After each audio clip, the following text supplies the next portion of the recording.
10 টাকার খাবারে যে এত মজা, মানে 10 টাকা খরচ করে যে এত মজার একটা রান্না করা যায় তা আমি আগে জানতাম না। হ্যালো গাইস, আসসালামু আলাইকুম, welcome back to my another blog. কেমন আছেন সবাই? আই হোপ সবাই অনেক অনেক ভালো আছেন। অনেক দিন পরে আপনাদের জন্য একটা রান্নার ব্লগ নিয়ে আসলাম। আমি রান্নার রেসিপি বলবো না, প্লাস আমি রান্নার আগামা তো যেহেতু বুঝি না, আমি রান্নার রেসিপি বললে আপনারা ব্যাঙ্গাইবেন। যাই হোক, আমি আজকে হচ্ছে বাইরে যখন সকালের দিকে আলিফাকে নিয়ে বাইরে হয়েছিলাম, তখন দেখতেছি এক পাশে একটা বয়স্ক করে মহিলা কচুর ডাঁটাগুলো বেচতেছিল। এগুলো আমি অনেক দিন ধরে খুঁজতেছিলাম, মানে আজকে থেকে 5 বছর আগে আমার এক রিলেটিভের বাসায় আমি শহরে এসে খাইছিলাম।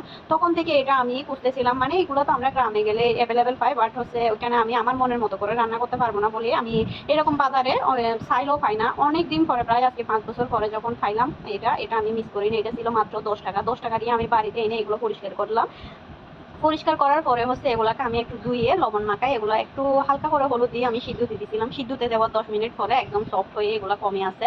আমি ভাবছিলাম এতগুলা কচু আমি আর আলিফা কেমনে খাবো, আসলে এগুলো তো আমরা 3 দিনও খাইতে পারবো না। এদিকে আমরা রান্না করার পরে বুঝলাম এরকম আরো 30 টাকা নিলেও মামির পেট ভরবে না, মানে এত মজা হয়েছিল সত্যি। আমার আসলে সত্যি বলতে শাকসবজি অনেক বেশি পছন্দ, তাই জানি না আমি যেটাই রান্না করি না কেন, মানে আমার নিজের রান্না চেয়ে অন্য রান্না বেশি ভালো লাগে। যাই হোক, এদিকে আমি এগুলো একটা ডালঘুটনি দিয়ে একটু করে ফেলতেছিলাম, মানে ওগুলোকে একটু ব্লেন্ডার করে ফেলছি, মিক্স করে ফেলছিলাম ডাটাগুলো যেন বোঝা না যায়। তো একটা আমি দেখছি যখন খাইছিলাম তখন আমার রেসিপিটা দেখছিলাম, যখন এগুলো আমার মনে পড়তেছিল না, আমি আবার ইউটিউবে সার্চ মেরে দেখছিলাম, যদিও বা আমি যেভাবে খাইছিলাম ওইভাবে পাইতেছি না। যাই হোক, আমি বললাম আমি আমার মতো করে রান্না করি, দেখি কেমন হয়। এদিকে হচ্ছে এগুলা সফট হয়ে যাওয়ার কারণে ডাল ঘুটনি দিয়ে কোটার পরে হচ্ছে যে মোটামুটি অনেক নরম হয়ে আছে, বা এগুলো একদম লিকুইড টাইপসের হয়ে গেছে। যাই হোক, এদিকে আমার মনে হয়েছে কি ফার্স্টে এগুলো তো অনেক বেশি পানি হয়ে গেছে, সিদ্ধ করার সময় আসলে আমি কোনো পানি দিই না। এদিকে আমি এই চুলা থেকে এগুলো নামিয়ে রাখলাম। নামিয়ে রাখার পর এদিকে হচ্ছে আমি চুলায় তেল বসিয়ে দিয়ে কিছু পেঁয়াজ কুচি দিয়েছিলাম। তারপর হচ্ছে যে আমি আদা বাটা, রসুন বাটা, গরম মশলার গুঁড়া, এখানে টমেটো কুচি, তারপর তেঁতুল বিচি। এখানে আমি একটা জিনিস দিতে ভুলে গেছিলাম, সেটা হচ্ছে কাঁচামরিচ বা চিলি ফ্লেক্স, ওই টাইপসের কিছু। আমি আমার ইচ্ছা করছিল বেশি করে চিলি ফ্লেক্স দিয়ে খাবো, বাট এটা আমার রান্নার সময় মনে ছিল না। এটা আমি পরে মিক্স করছিলাম চিলি ফ্লেক্সটা, মানে হালকা করে। কাঁচামরিচ দেওয়াটাও আমার মনে ছিল না, অর্ধেক রান্নাতে মনে পড়ছে আমার কাঁচামরিচ দিছি। ফাঁকা রাঁধুনি হলে যা হয় আর কি, মানে আধা ঘন্টা পরে পরে একটা একটা আমার মনে পড়তেছিল।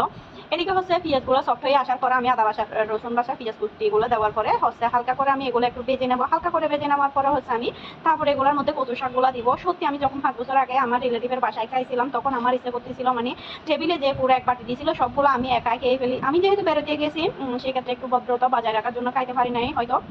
আজকে যখন আমি নিজের হাতে ট্রাই করতেছি, আমি ফার্স্ট থেকে বুঝতেছিলাম এটা অনেক বেশি ইয়াম্মি হবে। যাই হোক, আর সত্যি অনেক বেশি ইয়াম্মি হয়েছে, সেটা আপনাদের সাথে লাস্টে শেয়ার করবো।